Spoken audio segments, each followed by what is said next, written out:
যতবার নতুন নতুন সিম কার্ড কিনছি ততবার আমরা হোয়াটসঅ্যাপে অ্যাকাউন্ট ক্রিয়েট করছি, নতুন নতুন হোয়াটসঅ্যাপ অ্যাকাউন্ট ওপেন করছি। পুরানো হোয়াটসঅ্যাপ অ্যাকাউন্টগুলো কিন্তু আপনার ওই অবস্থায় কিন্তু রয়ে গেছে, ওই অবস্থায় কিন্তু থাকছে। আপনি কিন্তু ওই পুরানো হোয়াটসঅ্যাপটা এখনো কিন্তু ডিলিট করেননি, ওই হোয়াটসঅ্যাপ কিন্তু ওই অবস্থাতেই রয়ে গেছে। আজকে আপনাদেরকে দেখানোর চেষ্টা করব, আপনি বর্তমানে যে হোয়াটসঅ্যাপ নাম্বারগুলো ব্যবহার করছেন না, এরকম কিন্তু আমাদের সঙ্গে হয়ে থাকে। আমরা নতুন নতুন সিম কার্ড কিনছি, নতুন নতুন হোয়াটসঅ্যাপ অ্যাকাউন্ট ক্রিয়েট করে নিচ্ছি, পুরানো অ্যাকাউন্টগুলো কিন্তু আমাদের ওই অবস্থায় রয়ে গেছে। আমরা ওগুলো কিন্তু এখন ব্যবহার করছি না, ওইগুলো কিন্তু আমরা এখনো ডিলিটও করিনি, ওই অ্যাকাউন্টগুলো কিন্তু ওই অবস্থায় রয়ে গেছে।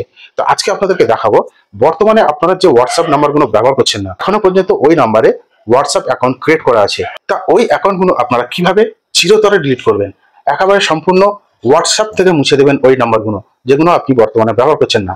আজকে এই ছোট্ট ভিডিওর মাধ্যমে সেটাই দেখানোর চেষ্টা করব, চলুন দেখে নিই।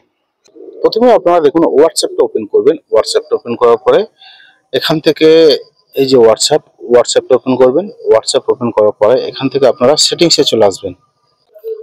এই যে সেটিংসে ক্লিক করার পরে এখান থেকে দেখুন অ্যাকাউন্ট, এই অ্যাকাউন্টে ক্লিক করবেন। তারপর নিচে দেখুন ডিলিট অ্যাকাউন্ট, এখানে ক্লিক করবেন। করার পরে এখান থেকে কান্ট্রিটা সিলেক্ট করে নেবেন।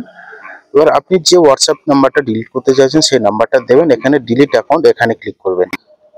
ঠিক তারপরে এখানে দেখুন আমি একটা কারণটা দেবেন, এখানে কি কারণে আপনি অ্যাকাউন্টটা ডিলিট করতে চাইছেন যে কোনো একটি কারণ দেবেন। দেওয়ার পরে এখানে দেখুন ডিলিট অ্যাকাউন্ট, ওই ডিলিট অ্যাকাউন্টে আপনারা ক্লিক করবেন। এখান থেকে একটু বলে রাখি, Google storage, backup, payment history যা পেন্ডিং থাকবে এখান থেকে কিন্তু সবটাই ক্যান্সেল হয়ে যাবে আর সবটাই ডিলিট হয়ে যাবে। এটা কিন্তু আপনাদেরকে এটাই বলতে চাইছি। তা আপনারা এটা একটু ভালো করে দেখে নেবেন। এখান থেকে দেখুন এই গুগল স্টোরেজের যে ব্যাকআপ, গুগল স্টোরেজ, এখানে হোয়াটসঅ্যাপের মাধ্যমে পেমেন্ট হিস্ট্রি যদি কিছু থাকে সবটাই কিন্তু ক্যান্সেল হয়ে যাবে। আপনারা ভালো করে পড়ে নিয়ে এখানে ডিলিট অ্যাকাউন্ট ডিলিট করে দেবেন। করার পরে এখান থেকে আপনারা দেখতে পাচ্ছেন অ্যাকাউন্টটা সম্পূর্ণ কিন্তু চিরতরে ডিলিট হয়ে গেল। হোয়াটসঅ্যাপ নতুন ওপেন করলে ঠিক যেমন হয় ঠিক তেমন একটা পেজ এখান থেকে শো করছে। ধন্যবাদ। এই ছিল আজকের গুরুত্বপূর্ণ বিষয়। এই মাধ্যমটা ব্যবহার করে আপনারা বর্তমানে ব্যবহার করছেন না এরকম অ্যাকাউন্ট অবশ্যই চিরতরে ডিলিট করতে পারবেন। আজকে এখানেই শেষ করছি, আগামী দিন আবার দেখা হবে অন্য কোনো বিষয় নিয়ে, অন্য কোনো তথ্য নিয়ে।